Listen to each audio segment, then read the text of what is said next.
Morning everyone. अब हामी मुक्तिनाथ मन्दिरको दर्शन गर्न जाँदैछौँ। अहिले बिहानको 6:30 भइसक्यो। सबै पर्यटक आन्तरिक र बाह्य पर्यटकहरू चाहिँ मुक्तिनाथको दर्शन गर्न हिँड्दै हुनुहुन्छ। यस्तो लागिरहेछ है।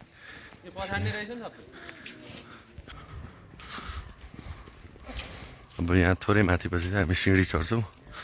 सिँढी चढेर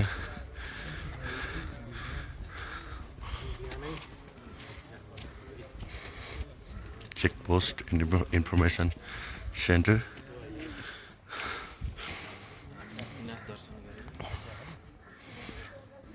विभिन्न देशबाट चाहिँ भक्तजनहरू चाहिँ आउनुभएको छ। यहाँ गिफ्ट आइटमहरू कोसेलीहरू बेच्दै हुनुहुन्छ। यता देख्न सकिन्छ मुस्ताङमा पाइने लुलु जातको गाई यिनीहरू हेर्दा अब हामीले तराईतिरको गाईहरू देखेर चाहिँ यो बाछा हो कि जस्तो लाग्छ, तर यो सबै गाई नै हुन्, एडल्ट नै हुन्। राम्रा होटेलहरू चाहिँ देख्न सकिन्छ। कसरी छ फुलहरू? 250। एकदम सफा। डस्टबिनहरू पनि ठाउँ ठाउँमा राखिएको छ, एकदमै सफा। केही प्लास्टिकहरू यताउति केही छैन, इभन धुलो पनि छैन। सायद बिहानमा शीत परेर होला।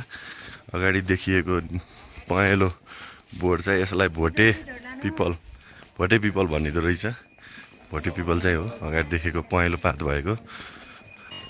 मुक्तिनाथ मन्दिरमा यहाँहरूलाई हार्दिक स्वागत गर्दछौँ। मुक्तिनाथ मन्दिरको चाहिँ यो गेट हो। म पहिलोपटक आउँदा यो गेट चाहिँ त्यति ठुलो चाहिँ थिएन, सानो थियो। यो सिँढीहरू चाहिँ थिएन। अहिले चाहिँ सबै विकास गरिएको रहेछ, एकदमै खुसी लाग्यो। यो चाहिँ भोटे कुकुर, यसलाई चाहिँ विदेशी भाषामा चाहिँ टिबेटन म्यास्टिफ पनि भनेर भनिन्छ। हाम्रो यात्रा सुरु भयो। माथि सिँढी चढेर गइसकेपछि चाहिँ हामी मुक्तिनाथ मन्दिरमा चाहिँ पुगिन्छ। एकदमै रमाइलो। त्यति धेरै मुक्तिनाथ भन्दा बित्तिकै चाहिँ हामीले एकदमै अत्याधिक चिसो हुन्छ होला भनेर चाहिँ सोचिन्छ, तर त्यति धेरै चिसोको अनुभव चाहिँ भएको छैन। लगभग घाम चाहिँ यति बिहानै लागिसकेको छ। हाम्रो तराईतिर यति बिहान चाहिँ खासै लागेको छैन। अहिले चाहिँ घाम लागिसकेको छ। हल्का घामको रापले गर्दा न्यानो पनि भइसकेको छ। हाम्रो कति साथीहरू अगाडि पुगिसक्नुभयो, कति साथीहरू पछाडि नै हुनुहुन्छ। हिमालको दृश्य चाहिँ प्रष्ट रूपमा यहाँ देख्न सकिन्छ। विभिन्न ढुङ्गाहरू शिलाहरू चाहिँ एकमाथि अर्को खप्टाइएको छ। यो आफै नेचुरल्ली चाहिँ खप्टिएको होइन कि, यसमा चाहिँ श्रद्धालुहरूले चाहिँ आफ्नो विस मागेर खप्टाइएको चाहिँ हो भनिन्छ। यो खप्टाइएको चाहिँ स्वर्गमा आफ्नो घर कति तल बनाउने भनेर चाहिँ यो बनाइएको हुन्छ। जस्तै अगाडि देखिएको ढुङ्गामा चाहिँ 1 2 3 4 5 6 7 8 9 10वटा चाहिँ ढुङ्गा चाहिँ राखिएको छ। यसको अर्थ चाहिँ म चाहिँ स्वर्गमा गइसकेपछि मेरो 10 तलाको हुन्छ भनेर चाहिँ यसमा गरिएको हो। सबै विश्वास हो। तल भोटे पिपल कति राम्रो देखिएको छ भने माथितिर चाहिँ नाङ्गा पहाडहरू, जहाँ चाहिँ हिउँ पर्दा मात्रै हिउँहरू देखिन्छ भने अहिले चाहिँ हिउँहरू खासै देखिएको छैन। यहाँ चाहिँ देख्न सकिन्छ एउटा चट्टानको तल चाहिँ सानो गुफा जस्तो छ। यहाँ चाहिँ सायद कुनै तपस्वीहरू चाहिँ बस्नुहुन्छ होला। तपस्या गरेर भित्र खाना पकाउनको लागि राखिएको भाँडाहरू पनि देख्न सकिन्छ। अब भित्र कोही पनि हुनुहुन्न, नत्र यसको बारेमा म सोध्थेँ। ठाउँमा चाहिँ बोर्डहरू राखिएको छ, प्लास्टिक जन्ने चिजहरू, बोतलहरू नफाल्नुहोस् भनेर देख्न सक्नुहुन्छ।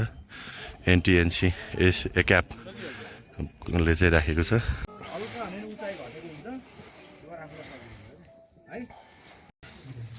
कसरी छ दिदी? मात्र के छ त 250 मा ए प्याक गरेर राख्नुहुन्छ ए ल यो चाहिँ हाम्रो 250 मा चाहिँ लगेर जान पाइदो रहेछ प्लास्टिक पनि रहेछ प्लास्टिक चाहिँ हामीले फोहोर दानी पनि हुन्छ ठाउँ ठाउँमा त्यहाँ चाहिँ फाल्न सकिन्छ त्यसपछि चाहिँ मुक्तिनाथ सरसफाई कोषहरू केही होला उनीहरूले चाहिँ व्यवस्थित गर्ने हुन्छ यसभित्र चाहिँ यो मिठाई अथवा प्रसादी पनि भन्न सकिन्छ त्यसपछि नरिवल अनि टीका अनि माला र एउटा चुनरी अगरबत्ती यति मात्र हुँदो रहेछ 250 मात्र हामीले यो माथि सिडी चढिसकेपछि गेटैको नजिकै हुनुहुन्छ दिदी उहाँले चाहिँ दिनुहुन्छ यो चाहिँ खुरपानीको सुकुटी यो स्याउको सुकुटी जिम्बु यस्तो सबै चिजहरू चाहिँ यसमा पाइदो रहेछ यो पसलमा चाहिँ मुक्तिनाथ मन्दिरको बाटोमा हिँड्दैछौँ ठाउँ ठाउँमा चाहिँ घन्टीहरू बजाउँदै हिँड्नु छ श्रद्धालुहरू चाहिँ साइड साइडमा भोटी पिपल धुपी सल्लाह देख्न सकिन्छ यहाँ फेरि मन्दिरहरू विभिन्न मन्दिरहरू पनि छ मुक्तिनाथ यज्ञशाला अगाडि देखिएको चाहिँ भोटे पिपल पनि कुनै चाहिँ सर्लक्क परेको हुँदो रहेछ कुनै चाहिँ एकदमै ठुलो हाम्रो तराईतिर हुने पिपल जस्तै हुँदो रहेछ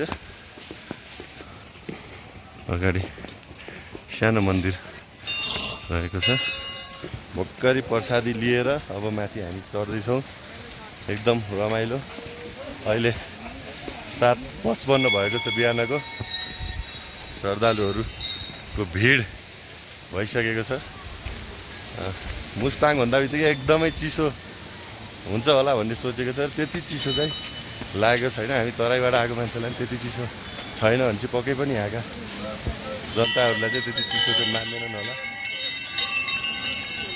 यहाँ विभिन्न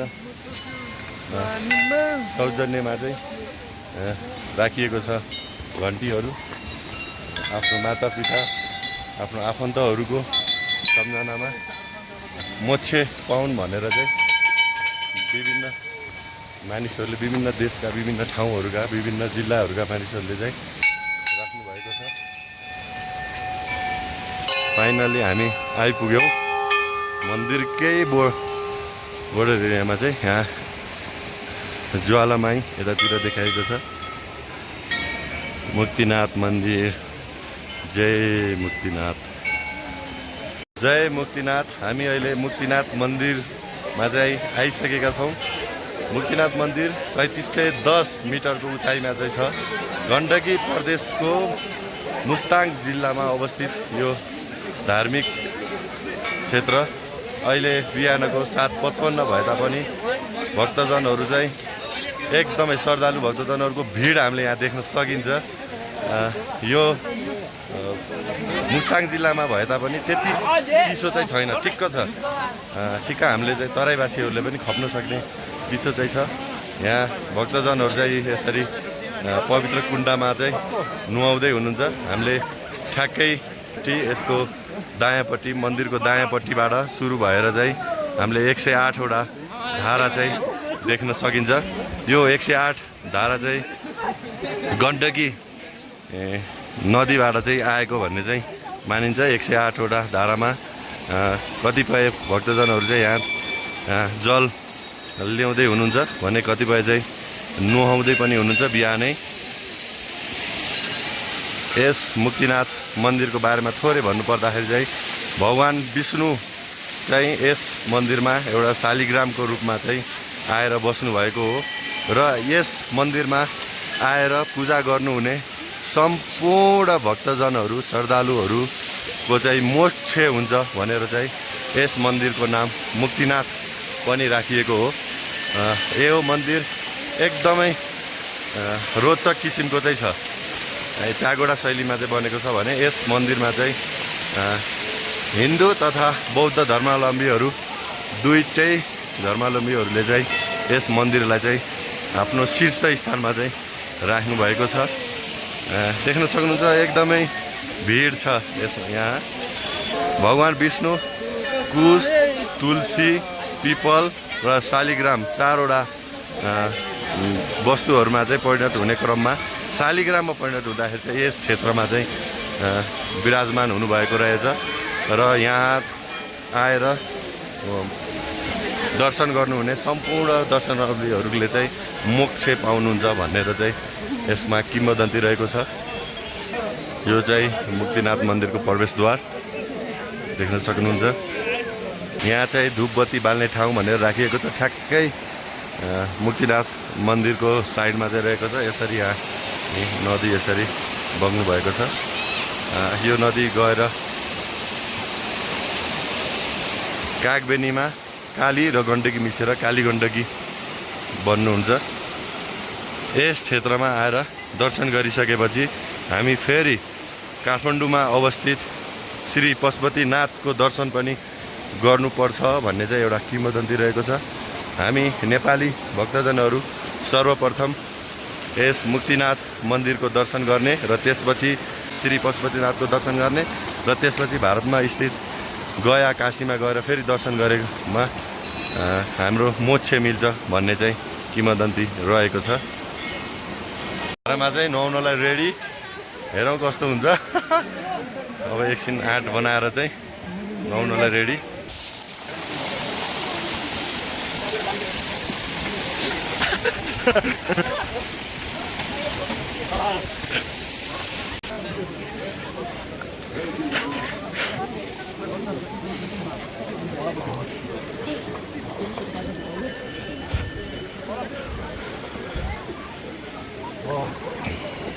आइसक्यो, हाइपोथर्मिया होला चाहिँ भयो।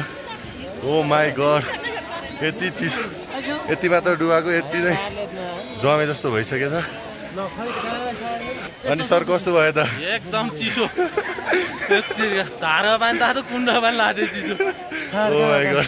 त्यहाँ 108 धारामा नुहाइसकेपछि पारिलो घाम हामी ताप्दैछौँ।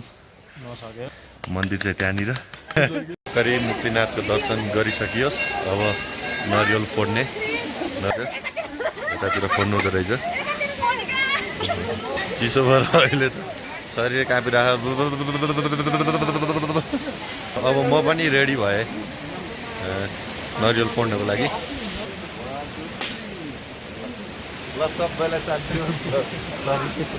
पूजाआजा गरेर भ्याइसकेपछि अब हामी मुक्तिनाथ मन्दिरबाट चाहिँ अब घरतर्फ लाग्दैछौँ।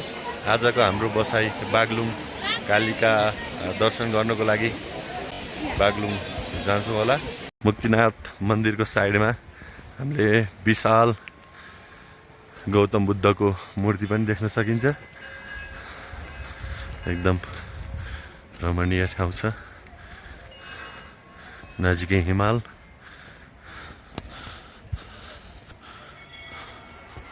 हामी चाहिँ अब ज्वालामाई जाँदैछौँ। बाटो चाहिँ यही नै हो।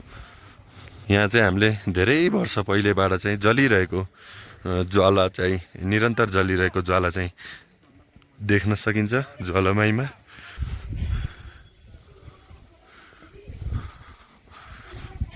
यता बत्ती बाल्ने घर।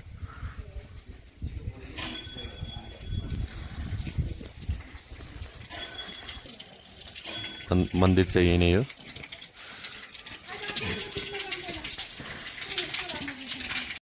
साइडमा हेलिप्याड पनि रहेछ।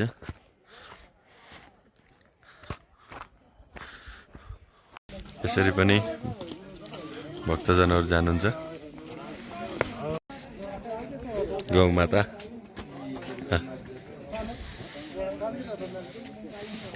खुलाउने कुरा केही पनि रहेनछ वरिपरि। समु 100 रुपियाँ खारा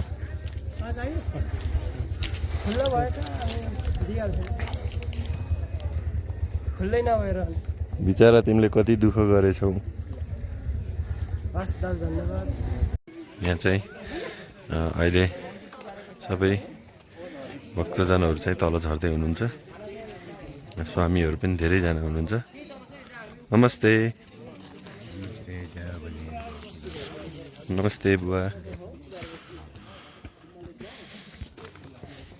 नमस्ते, धन्यवाद। नमस्ते नमस्ते नमस्ते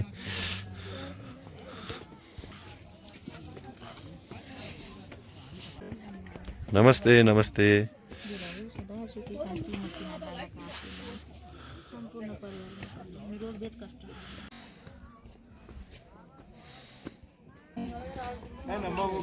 नमस्ते नमस्ते नमस्ते राख्न मिल्छ नि बाबु यो ले लो प्रसाद ए ल अन्तिम कुन चाहिँ अरे 6000 को यो 4000 को 6000 को ओरिजिनली नै हो यो कहाँबाट ल्याएको हजुर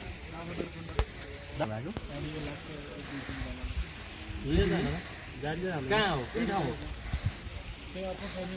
अप्पर मुस्ताङ हामी गएर आइयो भित्र देखेको चाहिँ छैन आँखाले हेर्दा चाहिँ देखिन्छ भित्र यसरी चक्र देखिएछ यसको चाहिँ भित्रपट्टि यसरी देखिएछ लानुहुन्छ कति हो दिदी यसको यो ठुलो चाहिँ को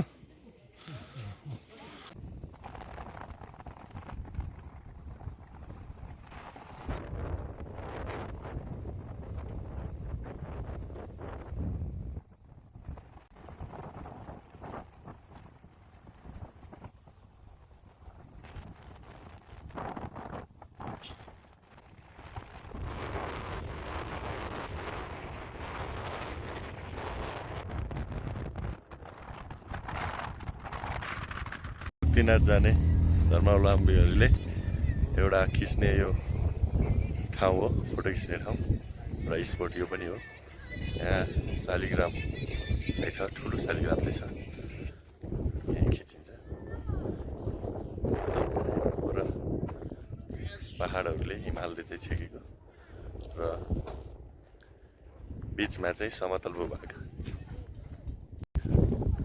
प्लिज watch your head भने ह should mind our head घोडाहरू छ र चौरीमा चढेर चाहिँ खिच्ने यहाँबाट काग पनि देख्न सकिन्छ